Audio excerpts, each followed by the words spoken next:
ಗಿಲ್ಲಿ ಬಕ್ರಗಳೆಲ್ಲ ಅವ್ರಿಗೆ ಊಟ ಹಾಕೋದು ಅವರೇ ಗೆಲ್ಲೋದು.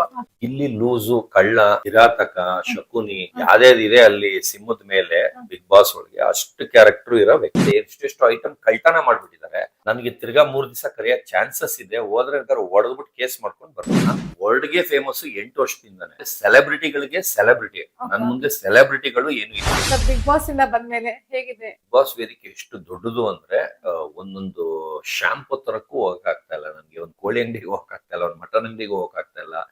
ಕೆಡಬಂ ಸತೀಶ್ ಅಂತ ಹೆಂಗ್ ಹೆಸರು ಬಂತು ಅಂತ 1989 ಅಲ್ಲೇ ನಾನು ಕೆಡಬಂಸ್ಗೆನೆಲ್ಲ ರಿಜಿಸ್ಟರ್ ಮಾಡಿದೆ. ಹೆಸರು ಇರೋದು ಒಳ್ಳೆ ಕ್ರಿಶ್ಚಿಯನ್ ಹೆಸರು ತರ ಕಾಣುತ್ತೆ, ಕೆಡಬಂಸ್ ಅಂತ. ಅಂಗಡಿಕಾರರು ನಾಗಮಂಗಲ ಗೌಡರು ಕೋರ್ಟ್ ಅಲ್ಲಿ ಹೆಸರನ್ನೇ ಬದಲಾಯಿಸ್ಕೊಳ್ಳೋಣ ಅಂತ ಅನ್ಕೊಂಡಿದೀವಿ. ಸತೀಶ್ ಕೆಡಬಂಸ್, ಹರ್ಷ ಕೆಡಬಂಸ್. ಬಿಗ್ ಬಾಸ್ ಇಂದ ಕರೆ ಬಂದಾಗ ಹೇಗ್ ಅನಿಸ್ತು? ಮತ್ತೆ ಯಾವಾಗ ನಿಮ್ಗೆ ಅಪ್ರೋಚ್ ಮಾಡಿದ್ರು ಬಿಗ್ ಬಾಸ್ ಇಂದ? ಆದ್ರೆ 8 ವರ್ಷದಿಂದ ಕಾಯ್ತಾ ಇದ್ದೆ. ಇನ್ಸ್ಟಾಗ್ರಾಮ್ ಅಲ್ಲಿ ಮೆಸೇಜ್ ಮಾಡಿದ್ರು 3 ತಿಂಗಳು ಮುಂಚೆನೆ. ಫಸ್ಟ್ ಕರೆದಿದ್ದೆ ನನ್ನಂತ. ಬಿಗ್ ಬಾಸ್ ಹೋಗಕ್ಕೆ ಅಂತ ನೀವು ಫೇಮಸ್ ಆಗ್ಬಿಟ್ರ ಅಂತ? ಇಲ್ಲ, ನಾನು ಫೇಮಸ್ ಆದ್ರೆ ಕರೀತಾರೆ ಅಂತ ತಪ್ಪರ್ಥ ಮಾಡ್ಕೊಂಡಿದ್ದೆ. ಆದ್ರೆ ಅದು ಟ್ರೋಲ್ ಆಗಿ ಕೆಡ್ದಾಗ ಫೇಮಸ್ ಆದ್ರೆ ಕರೀತಾರೆ ಅನ್ನೋದು ಆಮೇಲೆ ಗೊತ್ತಾಯ್ತು. ಕಿತ್ತೋಗಿರೋ ಚಾನಲ್ ಅವರು ಕೆಡ್ದಾಗ ಮಾತಾಡ್ತಾರೆ. ಬಿಗ್ ಬಾಸ್ ಶೋ ನೋಡ್ತಾ ಇದ್ದೀರಾ? ಖಂಡಿತ ದಿನ ಬೇಗ ಓಡೋಕ್ ಕೊಡ್ತೀನಿ. ಯಾಕೆ ಯಾವಾಗ್ಲೂ ನೀವು ಕಾಸ್ಟ್ಲಿ ಅಂತ ಕಾಸ್ಟ್ಲಿನೇ ಮಾತಾಡ್ತಾರೆ? ಎಲ್ಲಾ ವಸ್ತು ನನ್ ಅದ್ ನೋಡಿ ಕಾಸ್ಟ್ಲಿ, ನನ್ ಬಟ್ಟೆ ನೋಡಿ.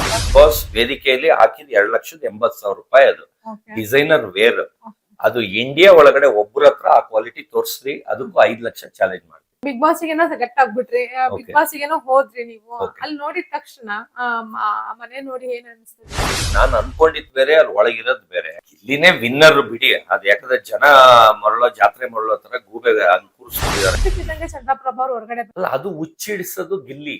ಎಲ್ಲಾರ್ಗು ಹುಚ್ಚಿಡ್ದು ಅಂತ ಆಡೋದಕ್ಕೆ ಕಾರಣನೇ ಗಿಲ್ಲಿ.